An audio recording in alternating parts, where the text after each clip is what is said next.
नमस्कार दोस्तों, आप सभी का हमारे YouTube चैनल में स्वागत है।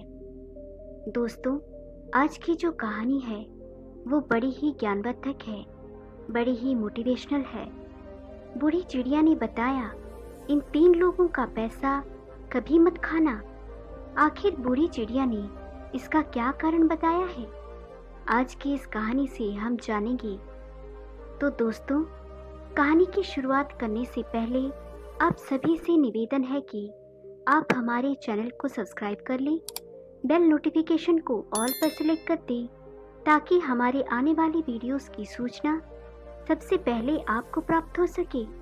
तो चलिए आज की कहानी की शुरुआत करते हैं। दोस्तों, प्राचीन समय की बात है। एक जंगल में एक बूढ़ी चिड़िया और चीड़ा रहा करती थी।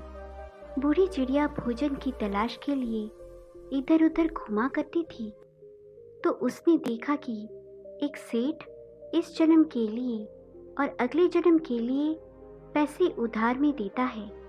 इसका क्या कारण है? क्या इस जन्म के उधार का पैसा अगले जन्म में चुकाना पड़ता है? इसी बात को सोचते हुए वह चिड़िया अपने पति चीड़ा के पास आती है। वह अपने पति चीड़ा से पूछती है कि हे स्वामी, जो मैंने आपको यह बात बताई, इसका क्या कारण है? कृपया विस्तार से समझाइए। चिड़ा कहता है, हे प्रिय, तुमने जो यह घटना देखी है, इसको मैं तुम्हें विस्तार से बताता हूँ। यह सब मैं तुम्हें एक कहानी के माध्यम से बताऊंगा, इसीलिए कहानी को पूरा सुनना। तब चिड़िया कहती है, हे स्वामी, कृपया आप कहानी सुनाइए, मैं आपकी कहानी को पूरा सुनूंगी। तब चिड़ा अपनी कहानी शुरू करती है और कहता है, हे प्रिय, प्राचीन समय की बात है। एक खीमपुर नामक शहर था। उस खीमपुर शहर में एक खीम सेठ रहा करता था। खीम सेठ बहुत बड़ा पैसे वाला था। सेठ चारों दिशाओं में प्रसिद्ध था।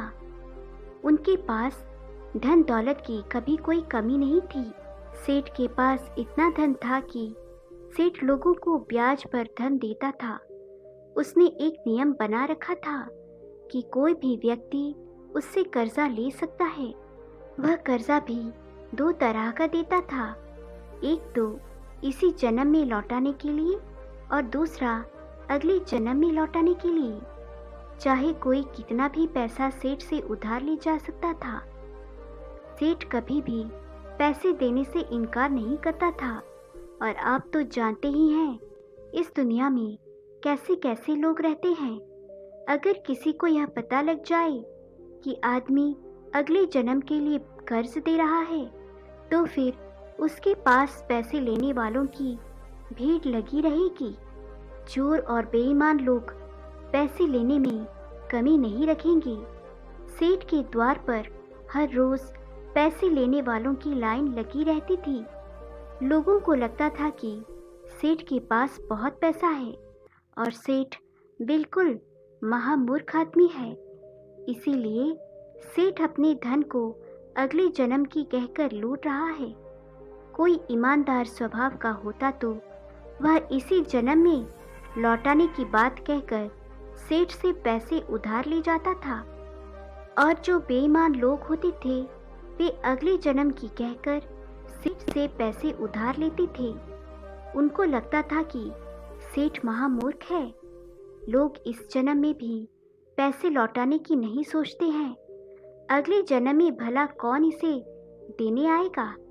यह तो पागल है जो अगले जन्म की आस लगाए बैठा है। अब तो दोस्तों, अगर किसी को किसी चीज की आवश्यकता पड़ती थी तो वह फौरन सेठ के दरवाजे पर पहुंच जाता था। और सेठ भी बड़ा उदार हृदय का था। उसने 2-4 मुनीम अपने पास इसी कार्य के लिए बैठा रखे थे। जो कोई भी पैसे लेने आए, उसे पैसे दिए जाएं। कोई भी उसके दरवाजे से खाली नहीं जाना चाहिए। मुनीम कर्ज लेने वाले की मांग के अनुसार उसे पैसे दे देते थे। कर्ज लेने वाले से सेठ एक ही बात पूछता था कि यह पैसा इसी जन्म में चुकाओगे या अगले जन्म में? ज्यादातर लोग तो अगले जन्म की कहकर पैसे ले जाते थे। सेठ के मुनीम पैसे लेने वाले का नाम, पता सब अपने दस्तावेजों में चढ़ा देते थे। अब ऐसे मौके का फायदा भला कौन नहीं उठाएगा। लोग अपना नाम, पता खुशी खुशी सेठ के पत्र में लिखवा जाते थे और उसके वहां से मुंह मांगा पैसा ले जाते थे। सेठ को इसी बात से कोई फर्क नहीं पड़ता था कि कोई उन्हें पैसे लौटाने आएगा कि नहीं आएगा। इसी तरह से सेठ का काम निरंतर चलता रहता। अब देखिए, किसी गांव में दो व्यक्ति रहते थे। दोनों व्यक्ति कोई काम धाम तो करते ही नहीं थे। उनका काम जो था, जुआ और सट्टा खेलना, चोरी और बेईमानी करना।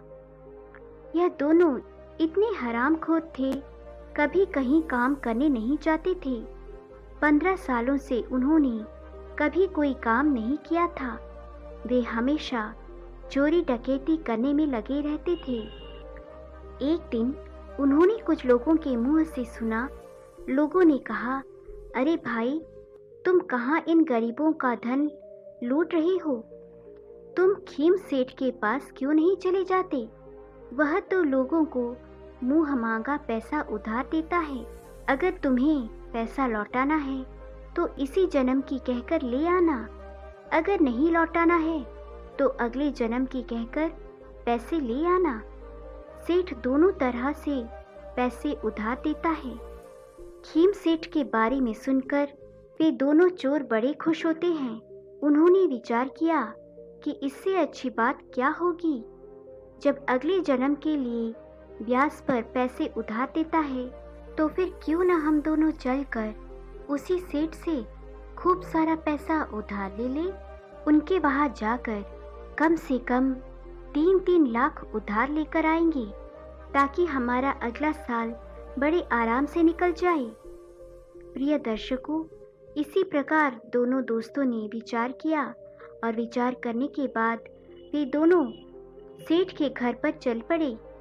उनके घर वाले उनकी कोई चिंता फिक्र नहीं करते थे क्योंकि वे दोनों शुरू से ही आवारा निकम्मे थे। दर्शकों, पहले तो पैदल का जमाना था। चलते चलते दोनों खीमपुर आ जाते हैं और खीमपुर आकर के सेठ के पास पहुंच जाते हैं। उसके बाद सेठ से कहने लगे, अरे सेठ जी, हमने तुम्हारा बड़ा नाम सुना था और हम पर भी बड़ी गरीबी चली आ रही है। बच्चे भूखे मर रहे हैं। हमें पैसों की बड़ी आवश्यकता है। क्या हमें पैसे उधार में मिल सकते हैं? सेठ कहने लगा, हाँ हाँ, क्यों नहीं। जितना चाहो उतने रुपए ले जाओ। तुम घबराओ मत। बताओ कितने रुपए चाहिए तुम्हें? अब सेठ की बात सुनकर वे दोनों चोर कहने लगे, देखो सेठ जी, हमें इस जन्म के लिए तो पैसे नहीं चाहिए। हम तो अगले जन्म में आपके पैसे लौटा पाएंगे। सेठ जी कहने लगे, हाँ हाँ, कोई बात नहीं है। आप अगले जन्म के लिए भी ले जाओ। हम कब मना कर रहे हैं? आप बताइए तो, आपको कितने पैसे चाहिए?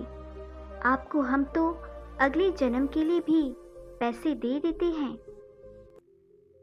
दोस्तों, इस प्रकार सेठ की बात सुनकर वे दोनों मन ही मन बड़े प्रसन्न होते हैं और आपस में विचार करने के बाद कहते हैं, सेठ जी, ज़्यादा नहीं, बस 3 लाख हम दोनों को दे दीजिए ताकि हमारे बच्चों का पालन पोषण हो सके।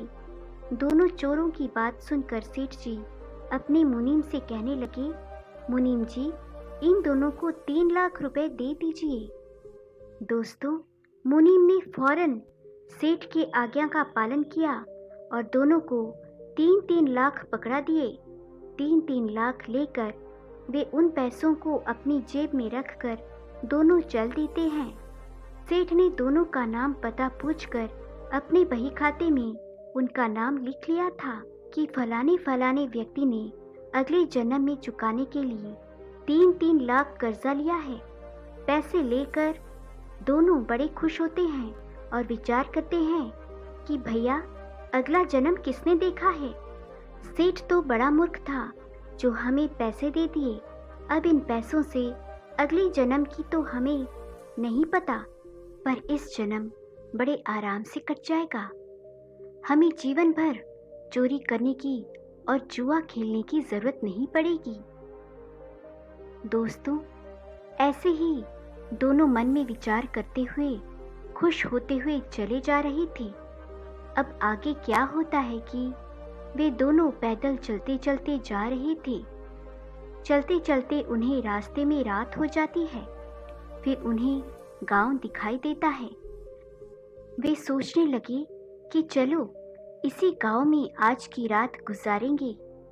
जब वे गांव में पहुंचे तो गांव में उन्होंने रुकने की कोशिश की, परंतु वहां किसी ने उन्हें रुकने के लिए नहीं कहा, क्योंकि वे दोनों देखने से ऐसे लग रहे थे कि दोनों कोई बदमाश हों। और उनको यह भी डर सता रहा था कि उनके पास इतने सारे रुपए हैं, कोई उनसे उनका रुपए ना छीन ले। फिर काफी सोच विचार करने के बाद उन्होंने वहां रुकने का फैसला किया। गांव से बाहर एक किसान का घर पड़ता था। वे उस किसान के घर के दरवाजे पर जाकर उससे कहने लगे, भैया हम तुम्हारे यहाँ रुकना चाहते हैं, आज की रात काटना चाहते हैं, सुबह को हम यहाँ से चले जाएंगे। भाई हम तुम्हारा खाना भी नहीं खाएंगे, केवल सोने के लिए हमें बिस्तर दे दो और एक चारपाई। किसान कहने लगा, भाई मेरे पास एक ही चारपाई है, एक काम करो, मेरे तबेले पर एक खाट पड़ी हुई है, वहाँ मेरा एक घोड़ा और एक भैंसा बंधा हुआ है, तुम जाओ, जाकर आराम से वहाँ सो जाना और मेरे पशुओं की रखवाली भी करते रहना। दोनों किसान के तबेले में रुकने के लिए चले जाते हैं। जब दोनों मित्र उस तबेले में रुक जाते हैं तो किसान अपने घर को चला जाता है और इधर वे दोनों चोर उस तबेले में पड़ी खाट पर सो जाते हैं। परंतु दोनों को नींद नहीं आ रही थी, क्योंकि दोनों के पास काफी पैसे थे और उन्हें डर भी लग रहा था कि कोई उनसे उनके पैसे ना छीन ले। इसीलिए दोनों जागते हुए आपस में बातें कर रहे थे। इसी प्रकार रात्रि के 12 बज जाते हैं। उधर उस तबेले में एक भैंस और एक घोड़ा जो बंधा हुआ था, वह भैंसा से कहता है, अरे भाई घोड़े, तुम सो रहे हो या जाग रहे हो? देखो मेरी बात ध्यान से सुनो, मेरा और तुम्हारा बस आज रात तक का ही संग है, कल सुबह मैं तुम्हें छोड़कर चला जाऊंगा। घोड़ा बोला, क्या कह रहे हो? तुम हमें छोड़कर चले जाओगे? क्यों चले जाओगे? तब वह भैंसा कहता है, देखो भैया, मैंने पहले इस किसान से कर्जा लिया था और उस कर्जे को मैं चुका नहीं पाया, तो देखिए मुझे किसान के यहाँ भैंसा बनना पड़ा और इसने आज मुझे कोड़े मार मार कर मेरी क्या हालत बना दी है। मुझसे एक एक पैसे की वसूली ब्याज सहित की है। मैंने इससे इतना कर्ज लिया था, उसका 1000 गुना पैसा इसने मुझसे वसूल किया है और अब मेरा जो कर्ज था वह बिल्कुल चुक गया है। मैं अब इस किसान के ऋण से मुक्त हो गया हूँ और प्रातःकाल मैं किसान के घर एक सानी चारा खाऊंगा और चारा खाने के बाद मैं यहाँ से चला जाऊंगा। उसके बाद मैं यह शरीर छोड़ दूंगा। घोड़े भैया, हमारा साथ बस इतना ही लिखा था। भैंसे की बात सुनकर घोड़ा कहने लगा, बात तो तुम्हारी ठीक है भैया, तुम तो मुक्त हो जाओगे, वैसे चलूंगा तो मैं भी। यदि 2-4 घंटे तुम और रुक जाते तो मैं भी किसान के कर्जे से मुक्त हो जाऊंगा। मुझे इसका कुल 4 घंटे और चलना है। उसके बाद एक कसाई आएगा और उस कसाई पर मेरे पूर्व जन्म के रुपए चाहिए थे। मेरे पैसे देकर वह मुझे खरीदेगा और किसान उन पैसों को ले लेगा और पैसे जैसे किसान लेगा तो मैं इस किसान के कर्ज से मुक्त हो जाऊंगा। मैंने भी पूर्व जन्म में इस किसान से कर्जा लिया था, मैंने इसका पूरा कर्जा चुका दिया है, क्योंकि कुछ तो इसने मुझसे काम करवा कर इसका जो कोल्हू चलाया है उसे वसूल किया है, और शेष बचे हुए पैसे वह कसाई दे जाएगा और मैं थोड़ी दूर कसाई के साथ चलूँगा और उसके बाद मैं मर जाऊँगा। यह बात उन दोनों मित्रों ने जब सुनी तो वे सोचने लगे, यह क्या बात है। इधर जब प्रातः काल होता है, जब दिन निकलता है, तो किसान आता है और किसान के आने के बाद उन दोनों को खाने को चारा डाल दिया जाता है। भैंसे ने चारा खाया और चारा खाने के बाद वह भैंसा वहीं पर गिर जाता है, उसके प्राण पखेरु वहीं उठ जाते हैं। जब भैंसा मर जाता है तो किसान बड़ा दुखी होता है कि हाय, मेरा भैंसा मर गया है। उधर वे दोनों चोर आपस में विचार करते हैं, अरे भाई, यह बात तो बिल्कुल सही हो गई। जैसे हमने रात को सुना था उसी हिसाब से यह घटना घटी है। इसका मतलब इस भैंसे ने किसान से कर्जा लिया था। अब सवाल यह है कि क्या यह बैल भी मरेगा? नहीं, चलो इसको भी देखते हैं। अब दोनों चोर वहां पर रुककर देखने लगते हैं। इधर किसान ने घोड़े को कालू में लगाया और 2-3 घंटे उस घोड़े से अपना कोल्हू चलवाया। फिर कुछ देर के बाद एक कसाई आता है। कसाई ने किसान से कहा, अरे भाई, क्या तुम अपने घोड़े को बेचोगे? किसान ने कहा, हाँ भाई, मैं इस घोड़े को बेच दूंगा। कसाई ने पूछा, तो बताओ कितने पैसे लोगे? अब किसान कसाई को घोड़े की कीमत बताता है। किसान ने जितने पैसे मांगे थे, कसाई ने उतने पैसे देकर उस घोड़े को खरीद लिया और वह घोड़े को खरीदकर उसे लेकर जाने लगा। उधर वे दोनों मित्र कहने लगे, देखो भाई, घोड़े ने कहा था कि कसाई आएगा, कसाई आ भी गया और किसान ने घोड़े को भी बेच दिया। अब हम इसके पीछे पीछे चलते हैं और देखते हैं कि रास्ते में यह घोड़ा मरेगा या नहीं। जैसे ही वे कुछ दूर तक उस कसाई का पीछा करते हैं तो गांव से बाहर निकलकर जैसे ही गांव की सीमा को पार किया, वैसे ही घोड़ा पछाड़ खाकर गिर जाता है और घोड़े के प्राण पखेरु उड़ जाते हैं। अब तो इन दोनों मित्रों के पैरों तले से जमीन खिसक जाती है। दोनों आपस में बातें करने लगते हैं कि भैया, बात तो बिल्कुल सच हो गई है। उस भैंस ने किसान से जो कर्जा लिया था, इसीलिए वह किसान के घर का हिस्सा बना और किसान के पैसे चुकाकर मर गया। उसी तरह बैल ने भी कर्जा लिया था। जब पूर्व जन्म में कोई मनुष्य होगा तो वह भी किसान का पैसा चुकाकर मर गया। इससे सिद्ध होता है कि अगर कोई किसी का पैसा खाता है तो उसे घोड़ा या भैंसा बनकर चुकाना पड़ता है। इसी तरह हम सेठ से पैसा उधार लेकर आए हैं। लगता है अगले जन्म में हमें भी सेठ के यहाँ कोई न कोई पशु बनकर यह पैसा चुकाना पड़ेगा। दोनों ने आपस में विचार किया कि अब क्या करना चाहिए। एक ने कहा, चलो वापस चलते हैं और सेठ के यहाँ चल करके उनके पैसे लौटा देते हैं। सेठ जब पूछेगा कि पैसे क्यों लौटाने आए हो, तो उसे कह देंगे कि हमारे पास पैसों की व्यवस्था हो गई है, आप अपने पैसों को जमा कर लीजिए। इस प्रकार प्रिय दर्शकों, वे दोनों सेठ के पास चले जाते हैं और वापस खीमपुर आकर सेठ के पास आ जाते हैं। सेठ के पास पहुँचे तो सेठ ने कहा, आप लोग वापस क्यों आ गए, क्या बात है? तब दोनों चोर कहते हैं, सेठ जी, थोड़ी देर पहले हम आपसे जो पैसे ले गए थे, उन पैसों को वापस करने आए हैं। दरअसल हमारे पास और कहीं से पैसों की व्यवस्था हो गई है।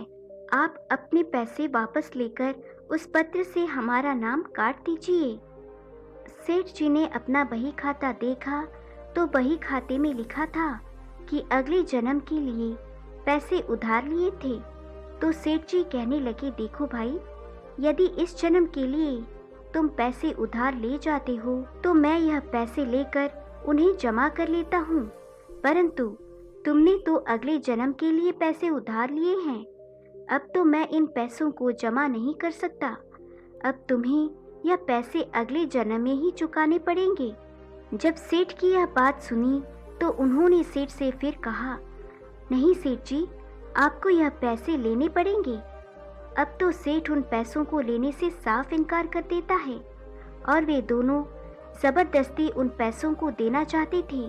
काफी मिन्नतें करने के बाद भी सेठ ने पैसे नहीं लिए। अब तो निराश होकर दोनों अपने घर की ओर लौटकर जाने लगते हैं और विचार करते हैं, हमें सेठ का घोड़ा बनना पड़ेगा और यह सेठ डंडे मार मार कर एक एक पैसे का हमसे हिसाब बराबर करेगा। अब हम क्या करें? हमने तो सेठ का कर्जा लेकर मुफ्त में ही मुसीबत पाल ली है। दोनों सोचते हुए चले जा रहे थे। जब चलते चलते वे एक जंगल में पहुंचे और उस जंगल में एक चौराहा था। उस चौराहे पर दोनों लोग एक वृक्ष के नीचे बैठ जाते हैं और विचार करते हैं, हमें सेठ के यहाँ जन्म लेना पड़ेगा। राजा और सेठ न जाने कितनी हमें यातनाएं देंगे और तब यह पैसे हमसे वसूलेंगे। दोनों आपस में विचार कर रहे थे कि तभी एक चोर बोला, भैया, मेरे दिमाग में एक युक्ति आई है। हम एक काम करते हैं, चाहे जितना भी 6 लाख हमारे लिए सेठ ने दिया है, उससे जंगल में देखिए कहीं भी पानी का कोई साधन नहीं है। यहाँ एक सुंदर तालाब बनवा देते हैं। दूसरा कहने लगा, भाई, बात तो तुम अच्छी कह रही हो। इसी प्रकार दोनों ने विचार विमर्श करके फैसला कर लिया कि हम सेठ के इस कर्ज से, इस पैसे से यहाँ पर एक बड़ा सा तालाब बनवाएंगे। फिर क्या था, उन्होंने पड़ोस के गांव से मजदूर बुलवाया और वहाँ एक तालाब की खुदाई शुरू करवा दी। कुछ ही समय में उन्होंने एक बहुत सुंदर तालाब का निर्माण करवा दिया। तालाब के चारों ओर हरे भरे पेड़ पौधे लगवा दिए। चारों तरफ सुंदर सुंदर सीढ़ियां बना दी। तालाब नीचे से पक्का करवा दिया और चारों ओर से उसे सपाट रखा। उस तालाब के पास एक अपने लिए रहने को कोठरी बनवा ली, अर्थात वहाँ एक कमरे का निर्माण करवा लिया। अब क्या था, वे दोनों उसी तालाब के किनारे उसी कमरे में रहने लगे थे।